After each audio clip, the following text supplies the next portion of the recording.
Welcome everybody to Dashing with Flash. I am Flash, and on this channel I will be taking you along with me through my journey into the gig economy, giving you tips, tricks, pointers that hopefully help you out wherever you are, and hopefully give you some pointers if you're in my market specifically to help you along as well. We can all share things together. It's a nice growing community. Let's make sure we keep it positive. So I have some experience in, this is going to be, like I said, gig economy, but I'm going to be sticking mainly to food delivery at the moment.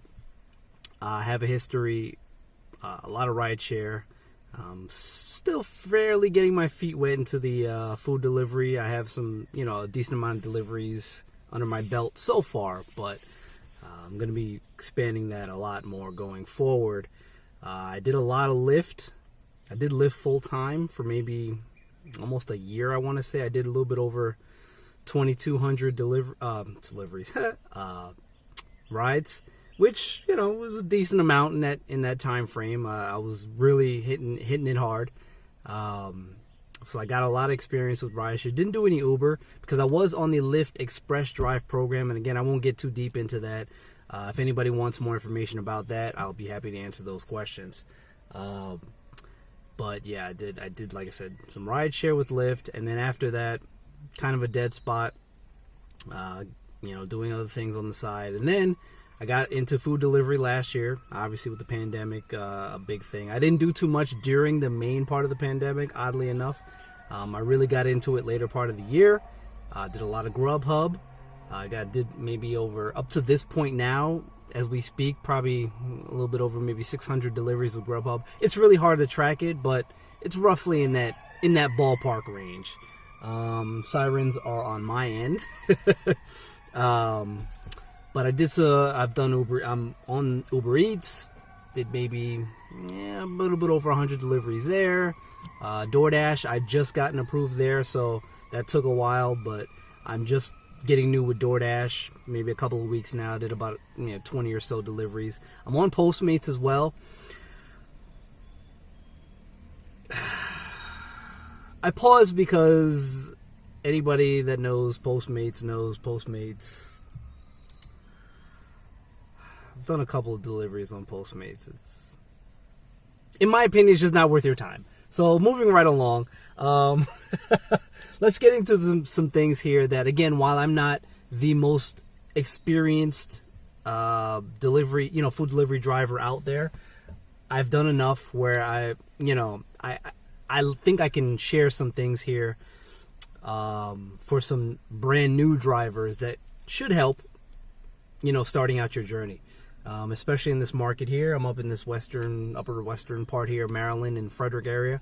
So again, I know there's people out there. I know there's dashers out there. People on the different platforms that can probably benefit from this because there's a lot of videos out there, a lot of people doing great content out there, but they don't live here. They don't live in your market. They live in the markets that they live in, and their overall pointers are great. But it always helps to have somebody in your market that can give you content, that can give you pointers. And I'll get into specifics in further videos. But in this one, I'm going to just be giving some baseline tips if you're brand new to whatever platform it is. And speaking of which, I'll get into my first tip. Get on as many apps as possible, and that just goes beyond food delivery. Your bare minimum. Get on Doordash, get on Uber Eats, Grub Hub, and yes, begrudgingly Postmates, because in the 1% chance that the other 3 apps crash, in the unlikely event that happens, you can use Postmates. But it should never be your first choice, or second or third.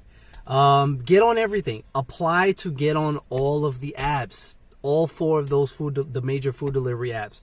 Get on Amazon Flex. Apply for Shipt, Instacart, Roadie, all of these things. Get on all of them.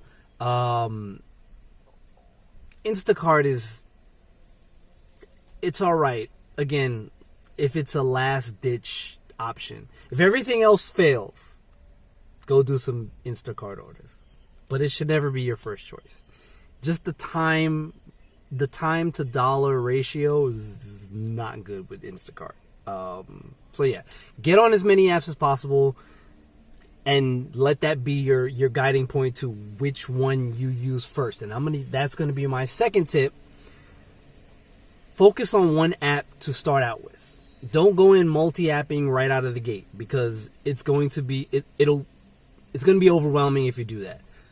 So pick whichever one you can get on first, or whichever one you think might be the easiest to handle. Again, if you get on all of them at the same time and you're in this market, you're in the Frederick market, I would say go with either DoorDash or Uber Eats first. Not because of frequency or volume, I would say because those two give you the most information when you're accepting orders. So maybe pick one of those first. Uber might be a little bit, I want to say, harder to get onto, because you have to get approved for the driver part of the program. You have to be approved, because once you're approved on Uber, you're approved to do Uber and Uber Eats. It's kind of, in my head, maybe a little more difficult to get approved for. I don't know. Who knows? DoorDash, on the other hand, it could go either way. If your market doesn't need drivers, they don't let you on the platform. Same thing with Grub Hub. They give you the waiting listing. Uber, bam. As soon as you get on approved, you're good to go. You could do Uber, you could do Uber Eats, and bam, you can get out there driving. So to each his own. But pick one and focus on that one. That way you can really get a foothold for your market, how to use that said application. Do it for a week, and then switch to the next one. Do DoorDash for a week, switch off, do Uber Eats for a week, switch off, do Grubhub for a week. Again, depending on what you get approved for. So again, pick one app to start, go from there. My third tip, track your mileage. You are an independent contractor. You will be filling, as long as you make over $600, which you should be doing, depending on how frequently you do it, but there's no reason that you won't be doing that within a year. You should do that in your first week if you're doing it a lot. But who knows? But track your mileage. Pick one of those apps, Stride, Gridwise, Everlance. Pick one of those. I think Everlance you might have to pay for after a while. I don't remember specifically. Stride and Gridwise have options for paying for things, but they're free. You can get everything you need to get out of those two apps for free. I started using Gridwise.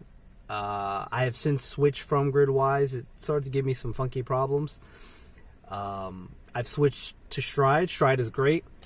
Again, they all do the same basic function if you're just focusing on wanting to track mileage, which you should be doing. If you're doing anything business related with any of these apps, track your mileage. If your app is on, your Stride app or your Gridwise app or whatever should be on. It should be on. It should be tracking, because as soon as you get a ping and you go, when those apps are on, that's business mileage. Okay, so you get a ping, you're driving from A to B to C to, all that should be tracked. Make sure your Stride app is on, or your whatever is on, and it's tracking your mileage.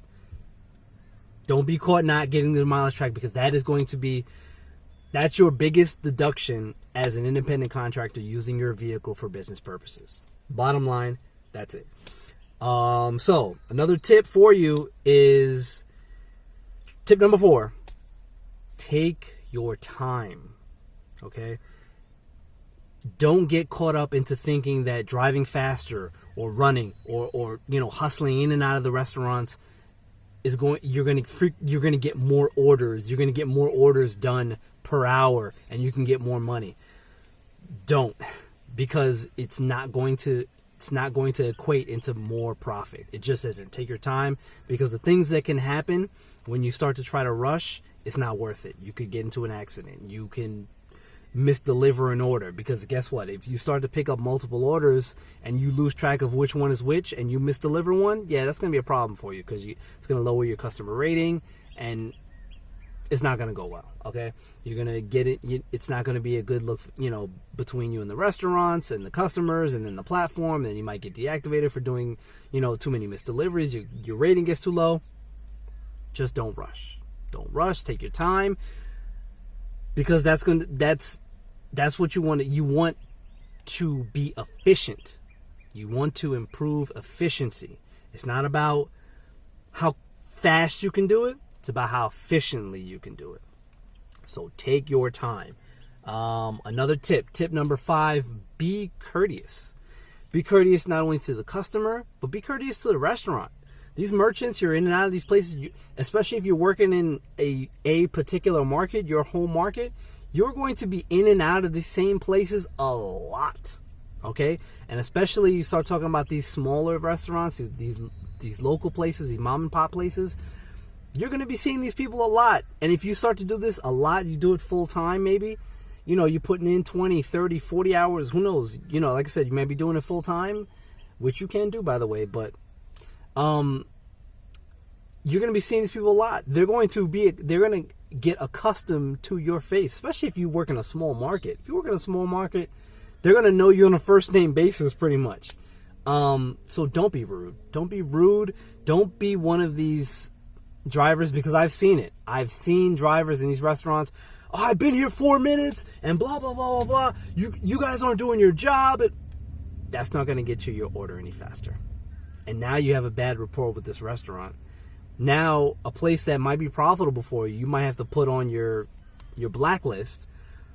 Not just because you don't want to go there anymore, but because now you're that person. Okay, the staff is going to look at you like, oh, here's this guy again. Like, oh, they might not be as fast with that order now.